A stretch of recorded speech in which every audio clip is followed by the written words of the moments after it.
आप सभी महानुभाव विरालियम जैन ग्लोबल क्लास में पधारे हैं। मैं आप सभी का हार्दिक स्वागत करता हूं।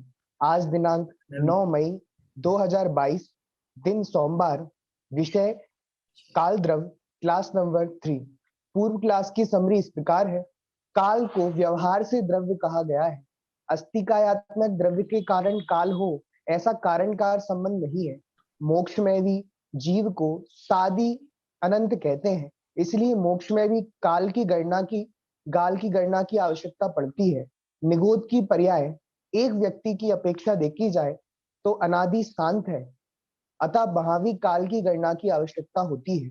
किसी भी द्रव्य के अस्तित्व के लिए काल की आवश्यकता नहीं पड़ती। जैसे आकास्तिकाय, धर्मास्तिकाय, अधर्मास्तिकाय के लिए काल की आवश्यकता नहीं है। द्रव्य स्वरूप व गुण स्वरूप को काल की आवश्यकता नहीं है। स्वर्ग में काल की व्यवस्था नहीं है, परंतु काल की आवश्यकता है। जब संयोग वियोग, उत्पाद व्यय, पर्याय इनकी बात की जाएगी, तब काल की आवश्यकता पड़ेगी। काल अनादि अनंत नहीं है, परंतु उसका व्यवहार त्रिकाल है। इस अपेक्ष ये बात अपन ने पूर्व क्लास में देखी थी। अब मैं महाराज जी से निवेदन करता हूँ कि वो कक्षा प्रारंभ करें। बहुत बहुत धन्यवाद आपको।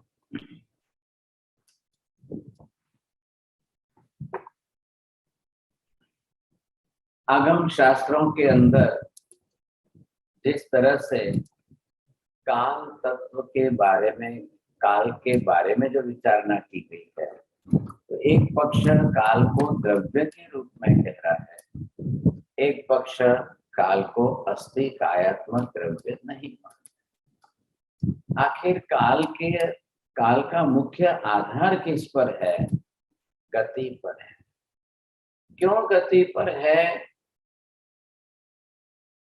क्योंकि गति होगी तो ही आप माप सकोगे, गणना हो सकेगी, नहीं तो नहीं होगी। तो ये व्यवस्था कैसे बैठाई जाए, इसके ऊपर विशेष विचारणा करनी है। अब देखिए, 14 राज लोक के अंदर आकाश है, धर्मास्तिका है, अधर्मास्तिका है। पदार्थ तो पांचों, लेकिन अब इन पांचों पदार्थों में गति कारक द्रव्य कौन सा है? गति करने वाला, और वो भी स्वयं गति करने वाला। दूसरों के कारण जिसकी गति न हो और स्वयं की गति हो तो ही बात आएगी। आवाज आ रही है? अब यहाँ पर हम ये देखेंगे, पूरा 14 राज लोक देखें, और पूरे 14 राज लोक के नक्शे के साथ में आप बहुत माइन्यूटली, धीरे धीरे, देखते देखते स्वयं ढूंढना है उसमें से कौन ऐसी गति कराने वाला है। आवाज बहुत लो आ रही है प्रवीण जी, बहुत कम आवाज आ रही है। आवाज कम आ रही थी क्या आज दूसरे का बदला है? महाराज साहब ठीक है, आवाज तो हमारे यहाँ बराबर है महाराज साहब। चलिए, अब यहाँ पे कुछ प्रॉब्लम होगी, मैं देखता हूँ। अब हम एक एक द्रव्य को थोड़ा ध्यान से देखने की कोशिश करेंगे। आखिर इसके अंदर ऐसा कौन सा द्रव्य है जिसकी अखंड, निरंतर, नियत, शाश्वत रूप में गति हो, तो वो हमें ढूंढ के निकालना है। क्योंकि अभी मैंने आपको क्या कहा है, मेहता जी ध्यान से सुनना, गति करने वाला कोई द्रव्य होगा तो ही आप गणित करके गणना कर सकोगे, माप सकोगे, उसके आधार पर काल को नियत करना है। अब ये है कि अगर कोई पदार्थ गति कर रहा है, अब वो यहाँ तक गति कर रहा है, तो इसके आधार पर अब आपको आगे जो है ये मापन करना है। तो ये गति जैसे चल रही है, अब जिस तरह से ये गति करके आगे बढ़ रहा है, तो यहाँ पर आपको ये देखना है कि अब इसको हम कैसे मापें। ये मापन व्यवस्था जिसको हम कहते हैं यहाँ पर,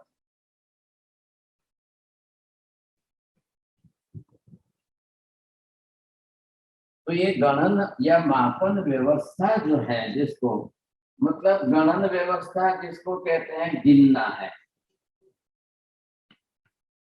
और इसके साथ में ये माप करना है।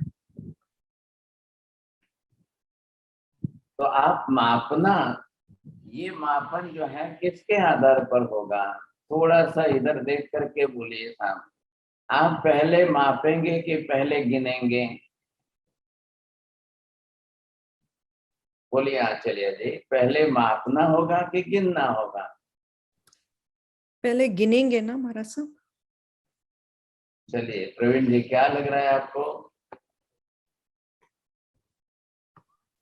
गिनने का ही होगा शायद जी, माप तो कैसे। हाँ जी मेहता जी बोलिए। सर जी, अगर मापेंगे नहीं तो गिनेंगे क्या? हाँ ये माप बात ऐसी समझ आना, माप करेंगे तो गिन पाएंगे सर। मापना है, अब यहाँ से यहाँ तक, यहाँ से यहाँ तक, यहाँ से यहाँ तक, ये जो गति आप इसको मेजरमेंट करके मापेंगे। अब इसका काम गिनना है, 1 2 3 4 ऐसे आप गिनते जाइए। अब ये पहला नंबर किसका आया कि गति, और गति कारक द्रव्य। अगर कोई गति करेगा, ये द्रव्य जो है ये गति कारक द्रव्य है, और ये जो है ये गति हो रही है। अब ये गति हो रही है तो यहाँ आपको ये पहले इसको कहते हैं मापन पद्धति, और ये जो है गणना करने गिनने की व्यवस्था जो है। तो ये कैसे बैठेगी बात? ये बात बैठाने कैसे था? इधर देखिए आप ध्यान से, 4 घटक चाहिए: गति करने वाला स्वयं द्रव्य, गति की क्रिया, मापने की व्यवस्था, गिनने का गणित। बोलिए साहब, 4 बातें ध्यान में आ रही है? अमन जी बोलिए। महाराष्ट्र एक बार नहीं आ पाई। चलिए साहब, प्रीति बहन, चलिए आशा बहन बोलिए आप। गति के लिए पहले तो गति कारक द्रव्य चाहिए, दूसरा गति की क्रिया चाहिए, तीसरी गति का मापन करने की क्रिया चाहिए, और उसके बाद गति की गिनती करने का गणित चाहिए। हाँ बहुत बहुत अच्छा, धन्यवाद। देखिए अब ये बातें अगर हमको यहाँ पर जो है मिले, तो ये पहले हमको ढूंढना है कि ऐसी अखंड नियत निश्चित शाश्वत गति, और ये उसका कारक पदार्थ होना चाहिए साहब। अगर मैं बैठा हूं, मैं गति कारक द्रव्य हूं, लेकिन मैं गति नहीं कर रहा हूं, तो क्या होगा? तो गति नहीं होगी। गति नहीं होगी तो मापेंगे क्या? मापेंगे नहीं तो गिनेंगे क्या? अरे ये बात ध्यान में। अब इसके अंदर हमको ये देखना है पहले कि पूर्ण संपूर्ण लोक के अंदर ऐसा है क्या? इस पदार्थ में आप ये सब समझ सकते हो कि देख सकते हो? तो यहाँ पर आपने ये देखा कि ये जो है आकाश द्रव्य है। तो आकाश स्वयं तो बिल्कुल गति करने वाला ही नहीं है, ये तो है स्थिर स्थायी द्रव्य है। आपने ये देखा कि धर्मास्तिकाय जो है ये अपने आप में बिल्कुल स्थिर स्थायी द्रव्य है। ये धर्मास्तिकाय हो गया, ये इधर तीसरा जो है अधर्मास्तिकाय हो गया।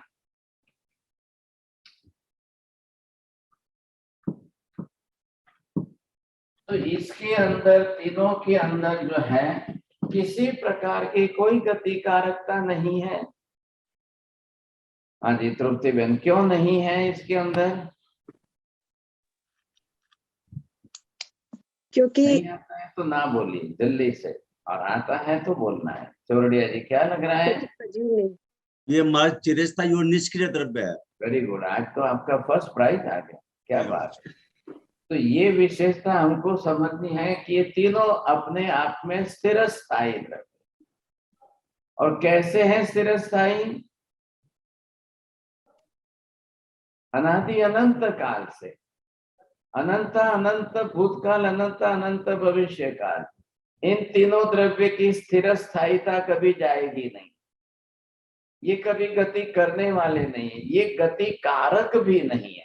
थोड़ा ध्यान देना, स्वयं गति करेंगे नहीं, दूसरों को गति कराएंगे नहीं। क्या समझ में आया? बोलिए। तो इसका क्या, धर्मास्ति काय का तो मुख्य आधार ही है ना। ये जो है, इसको नाम क्या दिया है, आगे मैं क्या शब्द लिखूं?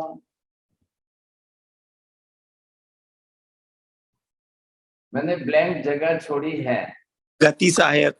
हाँ, वेरी गुड। आज राहुल जी को फर्स्ट प्राइज आया। स्वयं गति करता नहीं है, दूसरों को गति कराता नहीं है। मतलब क्या?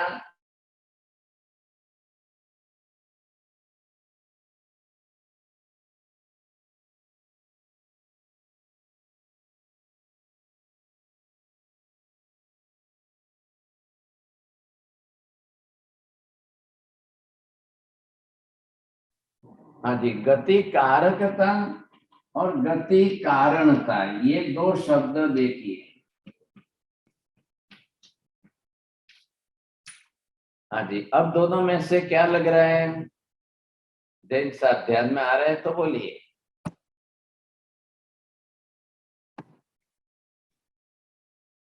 तो धर्मास्थि काय को हम कैसा कहें? धर्मास्थि काय को गति कारक कहें कि गति कारण कहें? गति की कारणता है कि गति की कारकता है? थोड़ा सा ध्यान देकर बोलना है आपको। गति कारण। अब तीसरा शब्द जो ये लिखना है यहाँ पर, तो ये पहले आपको ये देखना है। ये एक शब्द मैंने दिया है, ये दूसरा दिया है, ये तीसरा दिया है। अब तीनों का न्याय करके देख लो आप।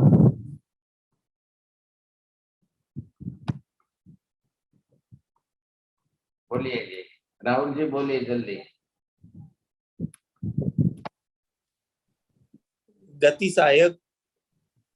वो तो आपने बोला, तीनों के अंदर थोड़ा सा न्याय करना है, तो गति कारणता कैसे करें? गति कारणता।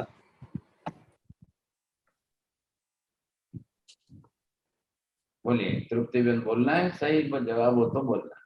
हाँ साहब जी, गति कारकता मीन्स स्वयं गति नहीं करेगा, गति कारणता मीन्स किसी को सहायक नहीं बनेगा। कारकता मतलब कराएगा नहीं, कराएगा नहीं। हाँ, गति कारणता खुद नहीं करेगा, बट गति सहायकता है, किसी और द्रव्य की सहायता से गति करवाने में सहायक होगा।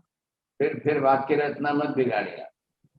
क्या है यहाँ पर, समझिए, कोशिश करिए आप।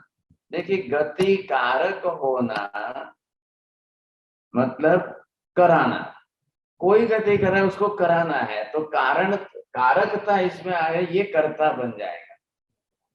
तो वो नहीं है, इसके अंदर ऐसी व्यवस्था नहीं बैठ रही है।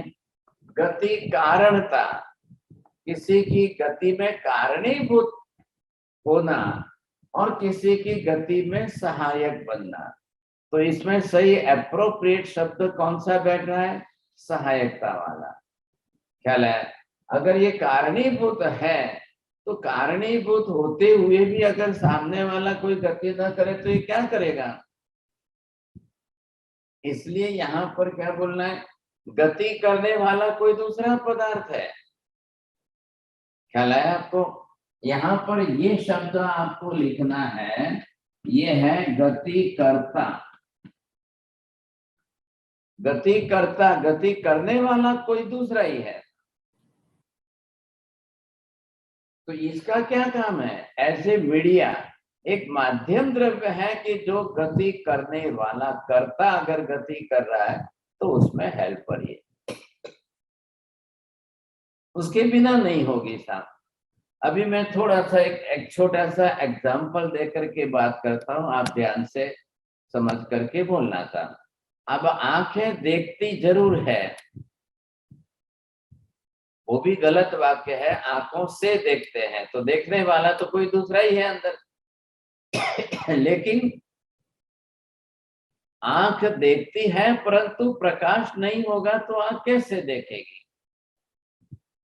अंधेरे में, अंधकार में अगर हम आंख खुली भी रखें, पदार्थ सामने है, आंख हमारी है, अंदर देखने वाला चेतन आत्मा है, लेकिन अंधकार में क्या करेगा? तो आंखों से देखने के लिए भी ऑब्जेक्ट भी सामने है, होते हुए भी बीच का माध्यम द्रव्य जो प्रकाश है, अगर वो नहीं होगा तो होते हुए भी नहीं देख पाएगा। आ रही है बात समझ में आपको? 7वीं नरक में, 6ठी नरक में सभी पंचेंद्रिय जीव है, नारकी सभी पंचेंद्रिय प्राणी है, लेकिन क्या देखेंगे, कैसे देखेंगे? 7वीं नरक में महातम प्रभा, इतना भारी अंधकार है। 6ठी नरक में तम प्रभा, इतना भारी अंधकार है कि पूरी जिंदगी आंख होते हुए कुछ भी नहीं देख पाते। और जीवन कितना लंबा है वहां पर? 6ठी नरक में 22 सागरोपम का, 7वीं नरक में 33 सागरोपम का। इतने लंबे काल तक रहना है। पंचेंद्रिय नारकी जीव है, आंखें सबके पास है, लेकिन अपनी अंगुली का नाखून भी नहीं देख सकते।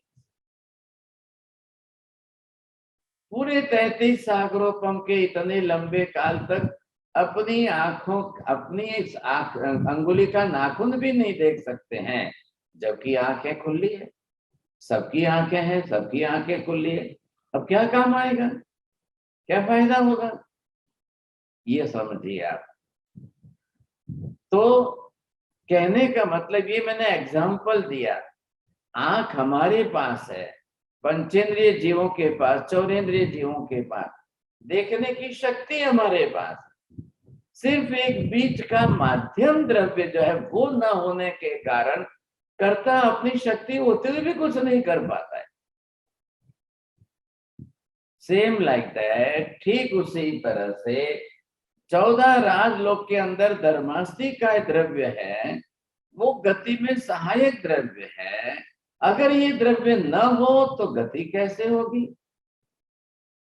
आगे बात ध्यान में, इसलिए कहते हैं कि इसके बाहर अब ये द्रव्य नहीं है, ये बाहर द्रव्य ही नहीं है, तो अब आत्मा गति करती है, गति करने की शक्ति आत्मा में अनंत है, लेकिन अब सहायक द्रव्य नहीं है तो कैसे करें? जब सहायक साधनीभूत द्रव्य नहीं है तो नहीं कर पाएगा। इसलिए यहां पर जब आत्मा यहां से गति करके उसको जाना है, यहां से गति करके उसको जाना है, 7 राजलोक का अंतर है ये। अब 7 राजलोक दूर गति करने में आत्मा की गति कितनी है, कितनी गति है, कितनी तीव्रता है? एक समय में, यहां से एक समय में सीधे 7 राजलोक तक पहुंचना है, तो कितनी गति हुई उसकी? बस ये अंतिम कक्षा की गति, तीव्रता आ गई, इससे ज्यादा संभव नहीं था। अब आप सोचिए, इतनी गति करने वाली किस तरह से जाकर टकराएगी वहां पर? और आगे धर्मास्ति का द्रव्य नहीं है, इसलिए उसको वहीं रहना है, उधर ही रहेगा काम। अब इसको मापना कैसे, थोड़ा ध्यान दीजिए। यहाँ इसको मापेंगे कैसे हम, गणित कैसे करना, गणना कैसे करनी था? क्योंकि 7 राजलोक का अंतर है, 7 राजलोक के अंतर में जो है कितने आकाश प्रदेश आ गए, असंख्य आकाश प्रदेश आ गए, और असंख्य आकाश प्रदेशों पर जो है स्पर्श करते हुए ये गति अगर हो तो कैसे हो? इतनी तीव्रता कैसे आएगी कि एक समय में असंख्य प्रदेशों की गति करते हुए आत्मा वहां तक पहुंच जाती है। तो ऐसी गति अगर हम ढूंढने लगे तो ये गति कहां से लाएंगे? इतनी गति हम कहां से लाए? और ऐसी कोई नियत गति किसी की है, ऐसी कोई निश्चित नियत अखंड त्रैकालिक नित्य शाश्वत गति, ऐसा कौन सा द्रव्य है साहब? अब ये शब्द मैंने बोले हैं, अगर आपने ध्यान से सुने हो तो मनीषा बहन बोलिए, कितने शब्द हैं? जी निश्चित, नियत, अखंड, शाश्वत, नित्य। माँ जी मुझे तो इतने ही समझ आए। चलो ठीक है, फिर भी आपका प्राइज आ जाएगा। ये बात है, अब ढूंढनी है हमको कि ये गति, क्योंकि गति होनी चाहिए। नंबर एक, गति कारक द्रव्य, गति करता द्रव्य, एक पहली बात ये होनी चाहिए। नंबर दो, गति बरोबर निरंतर होनी चाहिए। ये पांचों विशेषण मैंने दिए, वो सेकंड में इसके साथ लगाइए। और फिर ये गति हो तो उसके साथ में अब मापन पद्धति होनी चाहिए। अब ये मापन पद्धति नियत कौन सी है, और फिर जो है इसके साथ में आपको गणन पद्धति,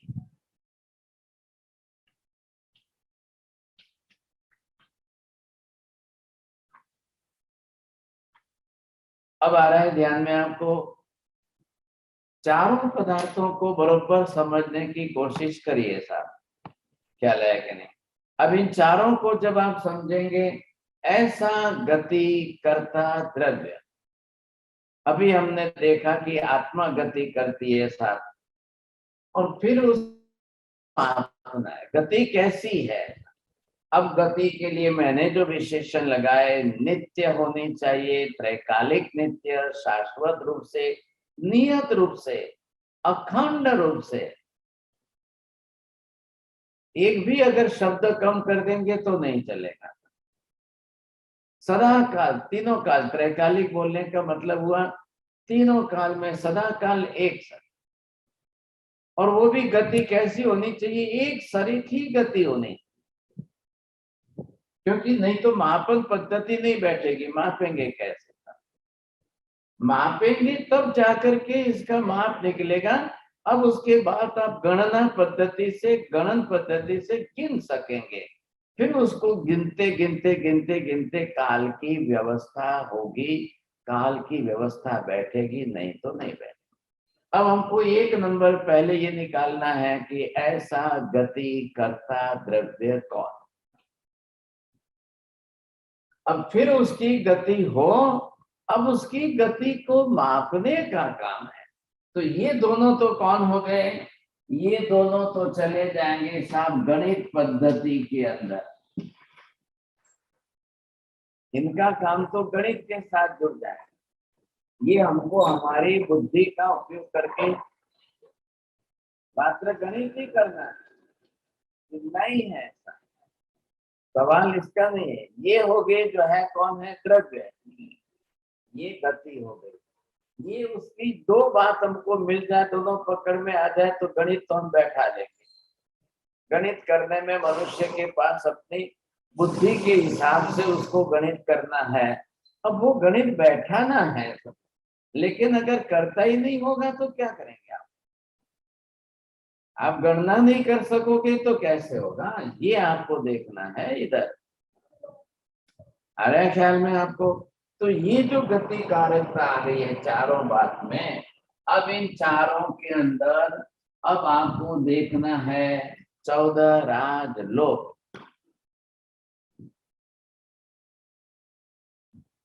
14 राजलोक का पूरा नक्शा सबके सामने है और सबको ख्याल में है, फिर भी यहाँ पर दिखा रहे हैं आपको शेयर करके स्क्रीन पर।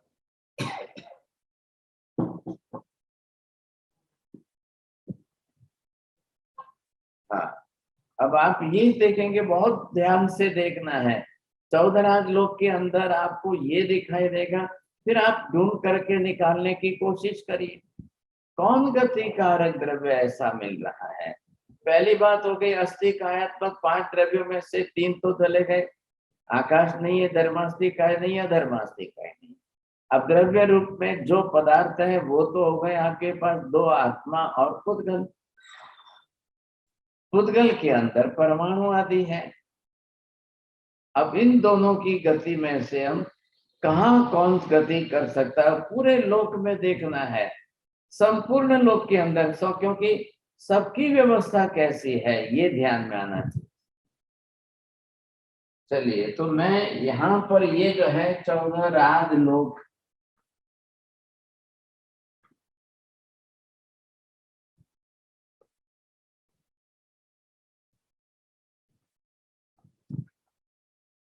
अब यहाँ पर आप देखेंगे कि ये जो है सिद्ध शीला है और यहाँ पर सिद्ध परमात्मा है।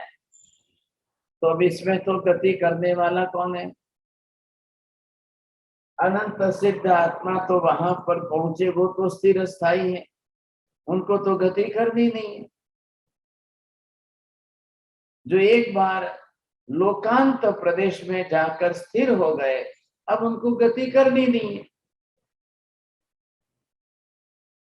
क्या करेंगे सर, कौन करेंगे?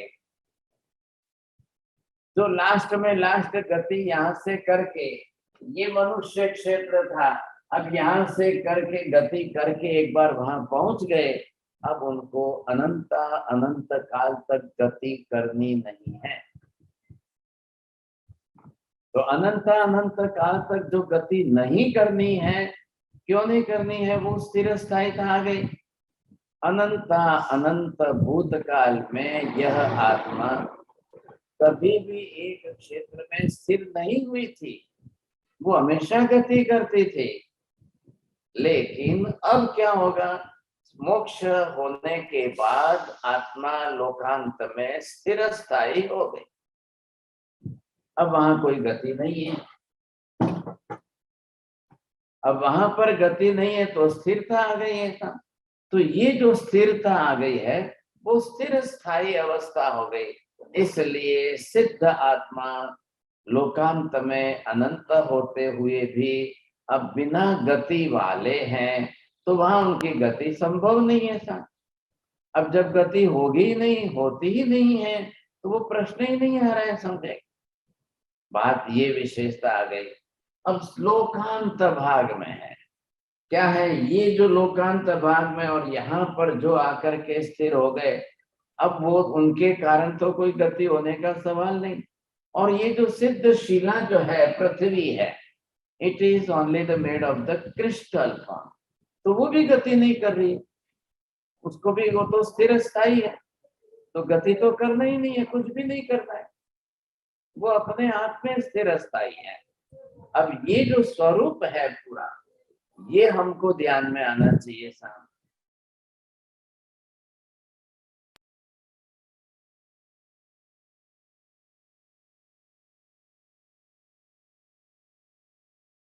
अंत भाग कहते हैं, क्योंकि सिद्धांत बुद्धान में शब्द जो आपने देखे वो ये है, लोक मुव गयानम, लोक के अग्र भाग में जो पहुंच चुके हैं। अब ऐसे लोकांत भाग के अंदर की बात है, तो वहां तो प्रश्न ही नहीं आ रहा है, समझे कि नहीं? अब कौन गति करने वाला है? कोई भी नहीं है। चलिए, अब इसके नीचे थोड़ा सा नीचे उतर के आपके स्क्रीन पर आप देखिए 5 अनुत्तर विमान दिखाई दे रहे हैं, चारों दिशा में 4 और केंद्र में 1। विजय, वैजयत, जयंत, अपराजित, ये जो है ऐसे 5 अनुत्तर क्षेत्र है। वहां देवता लोग रहते हैं, उनके देव विमान है, वो स्थिर स्थायी है, किसी को गति नहीं करनी है। पहले ये ध्यान में ले लीजिए। जिस तरह से ये जो 5 देवलोक है, 5 अनुत्तर, अनुत्तर का मतलब शब्द ये दिया है कि इनके उत्तर में अब दूसरे कोई है ही नहीं देवता, इनके और आगे, इनके उत्तर में अब कोई नहीं है, ये सिर्फ 5 देवलोक है। अब वहां पर देवता बहुत है, 33 सागरों को उनके आयुष्य वाले हैं, उनको कोई गति, वो अपने आप में स्थिर है, वो वहां से नीचे उतर के भी नहीं आते हैं। 5 अनुत्तर के देवलोक के देवता कोई सिमंदर स्वामी की देशना सुनने भी उनको नहीं आते, बहुत उच्च ज्ञान है, बहुत ऊंची कक्षा में है और निरंतर नित्य अपने ध्यान ज्ञान साधना के अंदर तल्लीन रहते हैं, उनको वो प्रश्न नहीं है। और एक ही अवतार ही है, एक भव करके सीधे मोक्ष में जाने वाले हैं। जब भी आएंगे 33 सागरों पर उनका आयुष्य समाप्त होगा, मनुष्य क्षेत्र में आएंगे और सीधे वहां से जो है कर्म क्षय करके मोक्ष में चले जाएंगे। अब देख लीजिए, ऊपर का 7वां राजलोक है, पहला गिनना है तो ऊपर से गिनो तो पहला। अब उसके थोड़े से नीचे आइए, 9 ग्रैवेक लिखे हुए हैं यहाँ पर। तो इन 9 ग्रैवेक के अंदर ये कक्षा है देवलोक के देवताओं की। ये ग्रीवा, हमारा जो कंठ गले का भाग होता है ग्रीवा होता है, उस हिसाब से 14 राजलोक के ग्रीवा भाग पर ये है। यहाँ भी देवता बहुत है, एक भी देवता को नीचे नहीं उतरना है, कहीं आना जाना नहीं है, और इनकी भी कोई निरंतर गति कुछ भी नहीं। जिस देवलोक में जिस जगह पर जो है वो अपने आप में स्थिर, वो स्थायी रूप में रहते हैं, वो भी नीचे नहीं आना है, उनको भी नीचे नहीं उतरना है, समझे। वो 2 भव तक का उनका है काल, बस बात पूरी हो गई, समझे। चलिए, दूसरा राजलोक गया, ये अब आपरा के बीच में आ रहा है। तीसरा राजलोक है, तीसरे राजलोक के अंदर धीरे धीरे, हाँ ये देखेंगे आप, 12वां देवलोक है, 11वां देवलोक है, 10वां देवलोक है, 9वां देवलोक है। एक रज्जु लोक, ये जो गिनती करते हैं, एक रज्जु लोक का प्रमाण जो है, यहाँ से यहाँ आप गिनती करो तो ये भी असंख्य योजनों का होता है, असंख्य योजन प्रमाण का होता है ये। तो इतने असंख्य योजन प्रमाण के क्षेत्र में ये चारों देवलोक है, ये कल्पोपपन्न की कक्षा में है, लेकिन इनको कोई गति नहीं,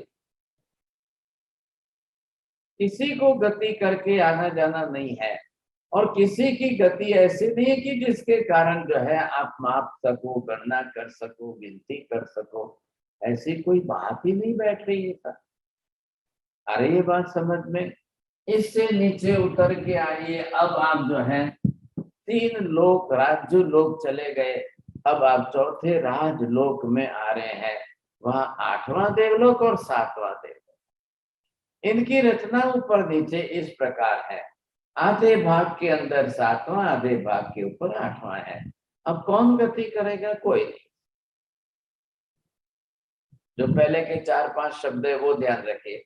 अब किसी को गति नहीं करनी है, देवता भी गति नहीं कर रहे हैं, देव विमान भी गति नहीं कर रहे हैं, निरंतर उनको, हाँ ये नीचे जा सकते हैं, आ सकते हैं, जब इनको करना हो तब करेंगे, नहीं करना है तो नहीं करेंगे सर।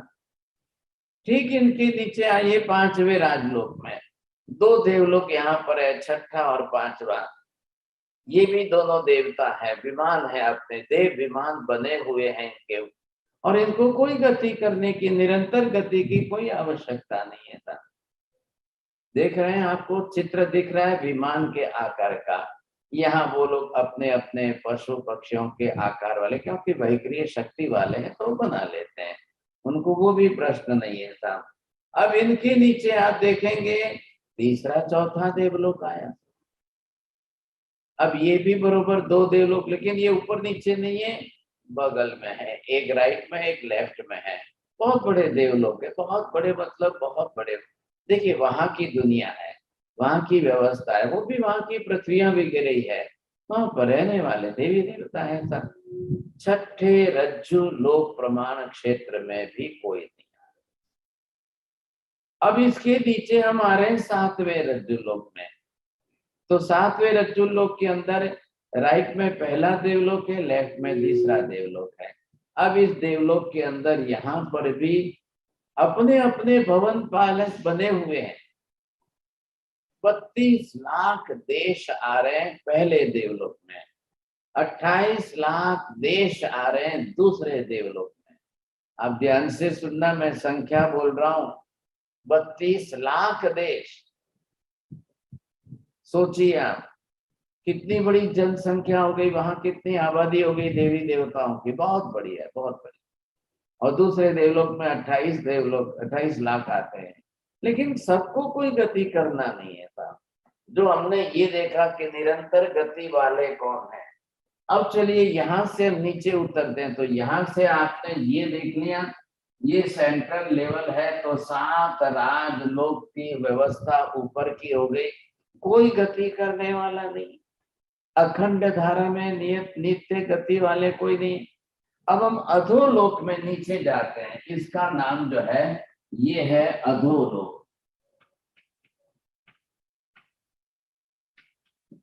ये अधोलोक के अंदर 7 नरक पृथ्वियां आ रही है साथ। अब यहाँ पर सब नारकी जीव है, और ये नरक पृथ्वी है। हम जब कॉस्मोलॉजिकल स्टडी करेंगे तब तो आप विस्तार से समझना, लेकिन अभी हमको पहले काल के लिए गति कारक द्रव्य ढूंढ के निकालना है, इसलिए हम मेहनत कर रहे हैं। तो यहाँ का क्या है स्तर, गनोदधि, फिर घनवात और तनवात, और फिर नीचे खुला आकाश। आकाश तो हमने वैसे भी समझ लिया, आकाश स्वयं गति करने वाला तो है ही नहीं था। अब ये जो पृथ्वी आ रही है, एक पृथ्वी दूसरी पृथ्वी, क्योंकि रहने के लिए आधार तो पृथ्वी का है ना। अब पृथ्वी के नीचे जाओगे तब गनोदधि आएगा। उदधि समुद्र है, पहले मतलब जमा हुआ बर्फ जैसा, फिर घनवात आएगा, घन सॉलिड फॉर्म में जमा हुआ वायु है, फिर उसके नीचे तनवात है, वो पतला वायु जो घूमने वाला है। अब ऐसे ही 7 पृथ्वियों के क्षेत्र हैं, एक के नीचे एक, एक के नीचे एक, एक के नीचे एक। ये पूरी जो है जगत की व्यवस्था जो आप समझ रहे हो, पूरे लोक की सारी व्यवस्था जो है। अब इसके क्षेत्र के अंदर भी एक रज्जु लोक, दूसरा रज्जु लोक, तीसरा रज्जु लोक, चौथा रज्जु लोक, 5वां, 6वां, 7वां, ये 7 रज्जु लोक है। असंख्य योजन की एक एक है। ये गणित यहाँ पर भी ऊर्ध्वलोक में जो है और अधोलोक में जो है बिल्कुल एक तरीका है, एक प्रमाण है, सम प्रमाण। अब ढूंढ के निकालिए। अब ध्यान देना है क्या वहां पर कोई ऐसा गति कारक द्रव्य है अखंड निरंतर त्रिकाल नित्य शाश्वत रूप में नियत नियति प्रमाण में गति करने वाले? आपको अधोलोक में कोई नहीं मिल रहे। आप नीचे 7 नरक तक देखते जाइए, देखते जाइए, और बड़े ध्यान से देखिए आप, और खुद अपने को देख करके ढूंढ के निकालना है। यहाँ पर आपको अभी पहली और दूसरी नरक ही दिख रही है। अब इसके नीचे तीसरी नरक, चौथी नरक, 5वीं नरक, 6ठी नरक, एक भी पदार्थ यहाँ का कोई निरंतर अखंड धारा में गति करने वाला कुछ भी नहीं। कितनी बड़ी विशेषता है देखिए।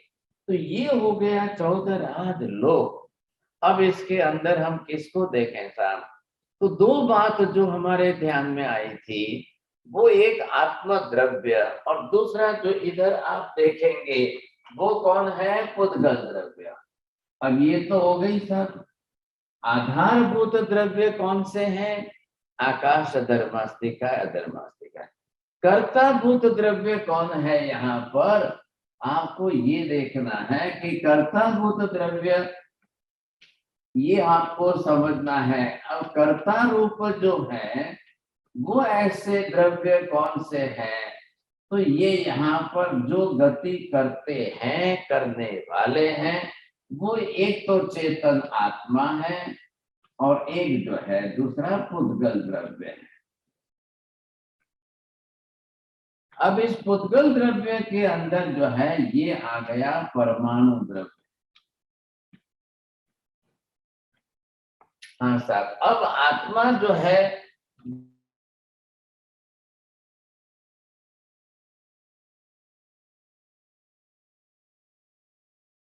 रूप से शरीर में,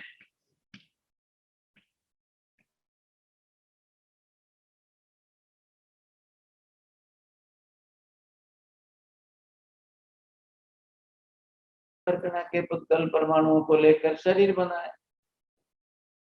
तो शरीर में क्या है? शरीर में जड़त्व है। क्यों अमन जी, शरीर में जड़त्व क्यों है?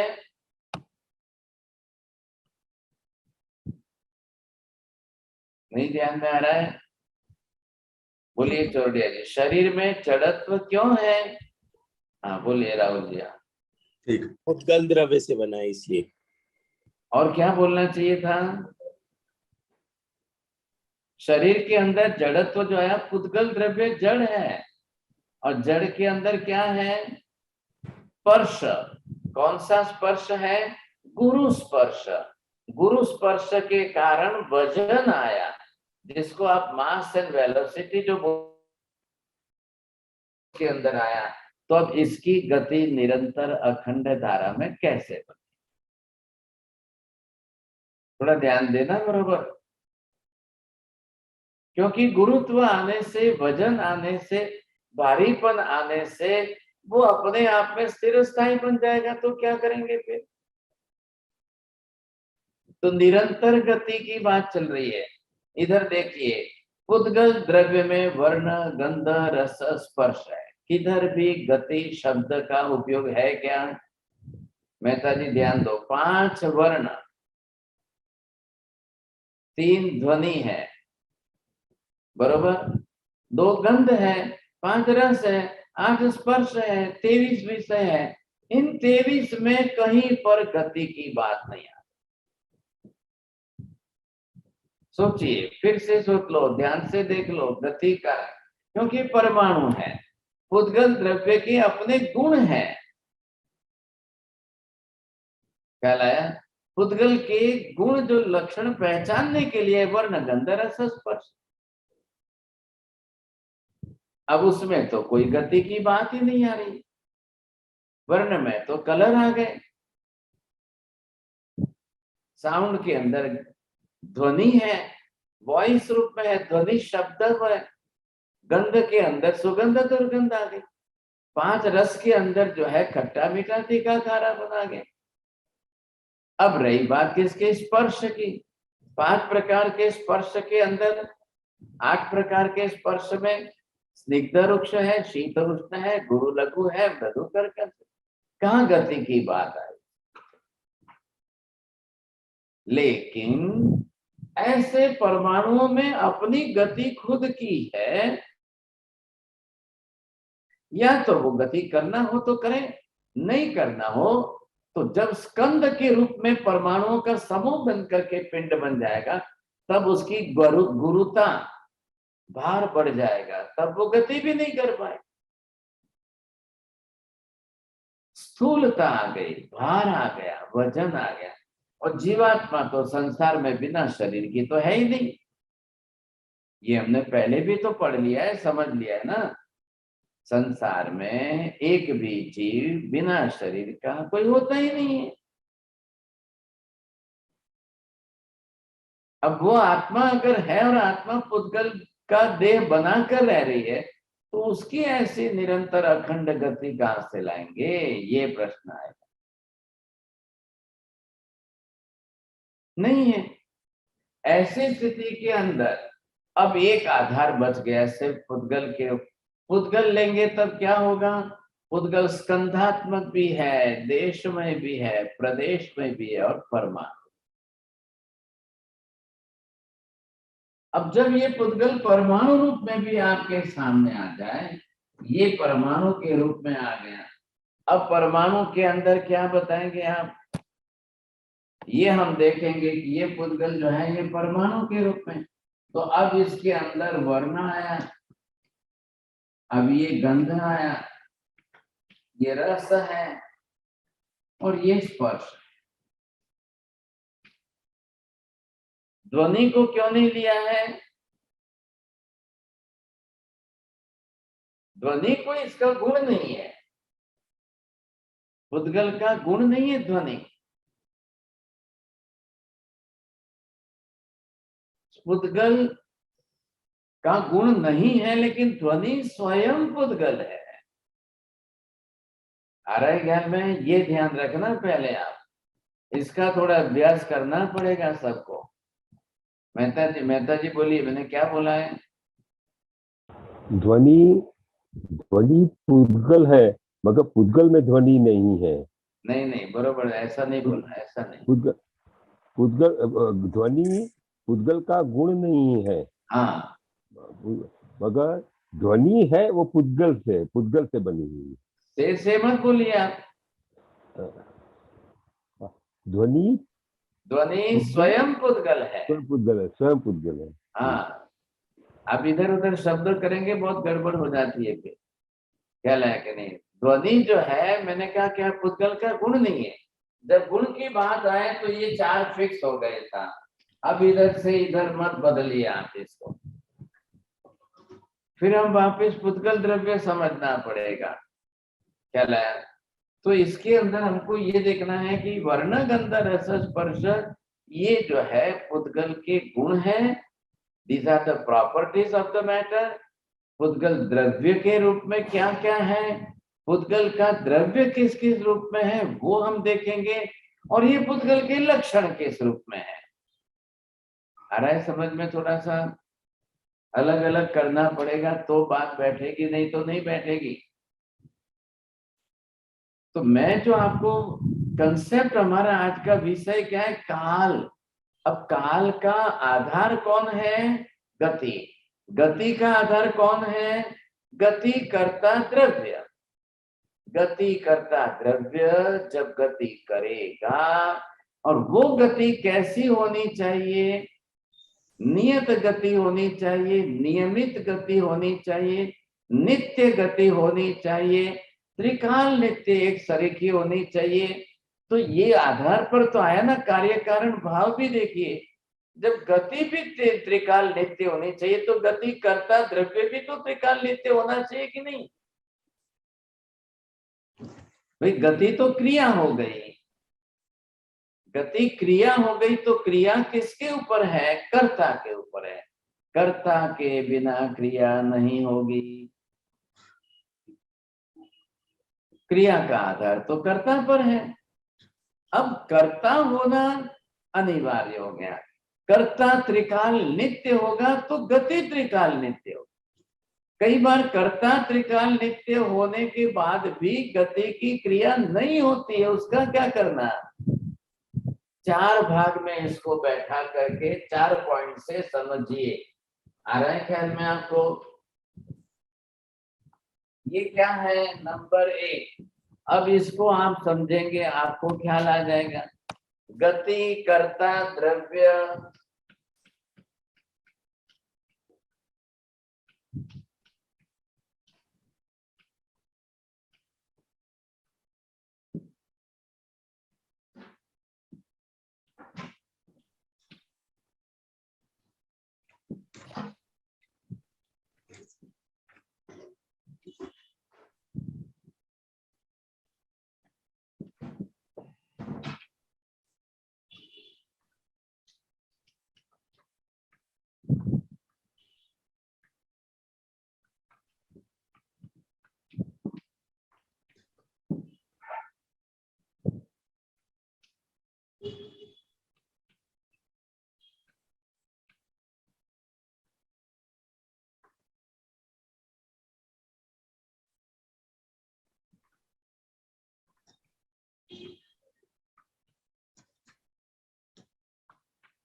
हाँ जी बोलिए, पढ़ के देखिए और फिर आपको ख्याल आएगा। हमारा सा थोड़ा सा बोर्ड जो थोड़ा इस तरफ होगा हमारा। अच्छा, हाँ, आज क्या वो बोर्ड के ऊपर थोड़ा चिकना बना गया। गति करता द्रव्य है, देखिए आप ध्यान में, और सामने नित्य गति नहीं है। जब गति करता है लेकिन फिर भी गति नित्य नियमित नहीं है। द्रव्य है, आधारभूत कारणीभूत कौन है? नंबर 2 के अंदर गति करता द्रव्य है और साथ में गति है, चले ये नियमित गति कर रहा है। नंबर 3 के अंदर गति करता द्रव्य ही नहीं है, फिर भी गति हो रही है साहब, वो कैसे? नंबर 4 के अंदर जो है द्रव्य भी नहीं है, गति करता गति भी नहीं है साहब, तो ये तो सर्वथा चला गया, ये सर्वथा चला गया, ये सर्वथा चला गया। अब एक ही बचा है साहब। क्या समझ में आ रहा है आपको? गति कर्ता द्रव्य स्वयं है और नित्य गति बरोबर हो रही है। अब ये भी होना चाहिए त्रिकाल नित्य, गति भी होनी चाहिए त्रिकाल नित्य। मैंने अभी आपको बताया कि गति तो क्रिया है। किसकी क्रिया है? बिना कर्ता के क्रिया कैसे होगी? तो गति करने वाला कर्ता भी तो कोई अनिवार्य होना चाहिए, नहीं होगा तो क्रिया कैसे होगी? और गति की क्रिया नहीं होगी तो मापन पद्धति नहीं बैठेगी, मापन पद्धति नहीं बैठेगी तो गणना क्या गणित ही नहीं बैठेगा था। तो आप गिन ही नहीं सकोगे।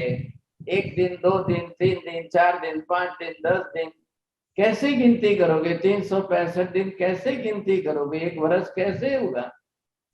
ये तो हमने गणित करके संज्ञा बनाई है, आगे की संज्ञा बनाई है गणित करके।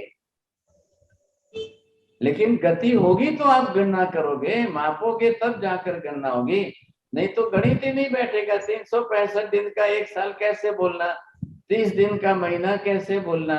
अब 30 दिन का बोलना कि 31 दिन का बोलना कि 28 दिन का बोलना, ये सब ने अपनी अपनी व्यवस्था बैठाई है। गणना करने के बाद कैलकुलेशन जब आपके पास आ जाता है, मापन करने की पद्धति से गणित जब बैठ जाएगा, तब आप आगे कम ज्यादा कर सकते हो।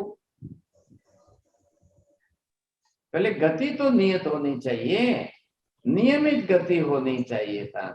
अब मैं नेक्स्ट क्लास के अंदर नियति क्या है, नियत क्या है, निश्चित क्या है, निश्चित नियत नियति क्या है, ये थोड़ा समझना तो पड़ेगा, नहीं तो काल द्रव्य ऐसे ही समझ में नहीं आएगा।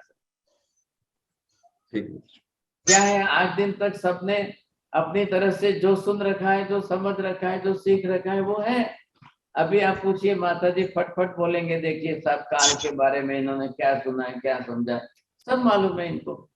लेकिन अब मुझे यहाँ तर्क युक्ति प्रमाणों से जो पूरा काल द्रव्य का आधार सिद्ध करना है, 14 राजलोक की सारी व्यवस्था जो देखनी है। अभी हमने क्यों दिखाया आपको 14 राजलोक? मैंने आपको सामने इसलिए दिखाया, आप वापस उसमें ढूंढिए कि ऐसा गति करता द्रव्य कौन मिल रहा है आपको, और वो भी कैसा मिलना चाहिए? त्रिकाल नित्य शाश्वत अस्तित्व वाला मिलना, तब उसकी गति त्रैकालिक होगी। कर्ता नहीं होगा तो क्रिया नहीं होगी, करने वाला द्रव्य नहीं होगा तो गति नहीं होगी, गति नहीं होगी तो मापेंगे कैसे, माप नहीं पाएंगे तो गणना कैसे करेंगे, गिनती कैसे करेंगे, गिनती नहीं पर कर पाओगे तो कैलकुलेशन गणित ही नहीं बैठेगा उसका। अरे ये बात समझ में? अब आज प्रश्नोत्तरी का टाइम नहीं बचेगा, कल फिर इसी विषय को मैं कंटिन्यू आगे करूंगा। तब तक आप अपने प्रश्न सोच के रखना। साहिब जी, आज की क्लास है बहुत ज्यादा इम्पोर्टेंट है, लेकिन मतलब इसकी रिकॉर्डिंग जल्दी से मिल जाए तो लगता है कि फिर इसको अच्छे से वो कर पाएंगे। बहुत इम्पोर्टेंट है आज की क्लास।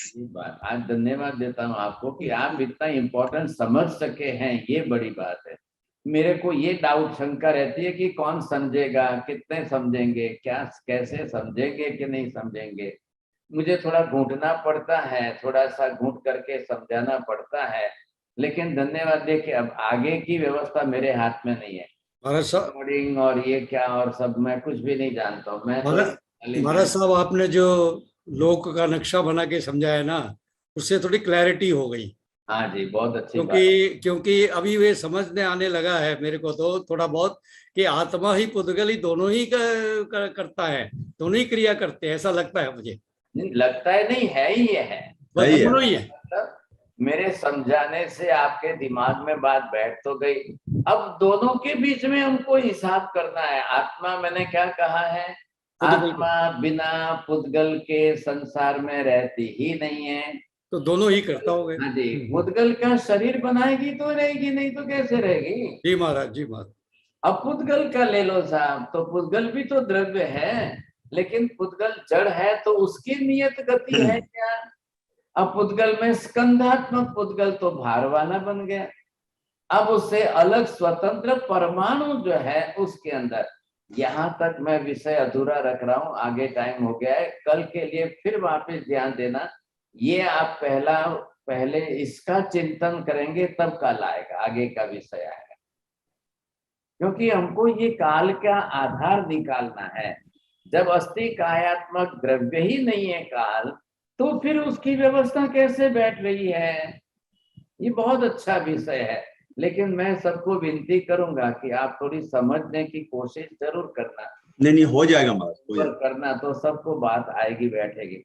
बैठ जाएगी। नमो ओरियंताणम, नमो सिद्धाणम, नमो आर्यणम, नमो वज्रायणम, नमो लोहे सगुणम, एषु पंच नमोकारो सर्व पावपणासनो, मंगलानं च सर्वेसिं परमं हवै मंगलम्।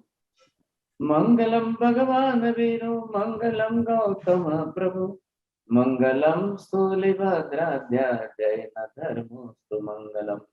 चत्तारि मंगलम हरिहंता मंगलम, सिद्धा मंगलम, साहु मंगलम, केवली पन्नतो धम्मो मंगलम।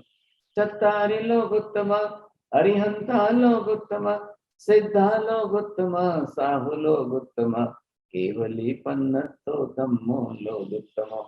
चत्तारि शरणं प्रवक्ष्यामि, हरिहन्ते शरणं प्रवक्ष्यामि, सिद्धे शरणं प्रवक्ष्यामि, साहु शरणं प्रवक्ष्यामि, केवली पन्नतं धम्मं शरणं प्रवक्ष्यामि। सर्वमंगलमांगल्यं सर्वकल्याणकारणं, प्रधानं सर्वधर्माणां, जैनं जयति शासनम्।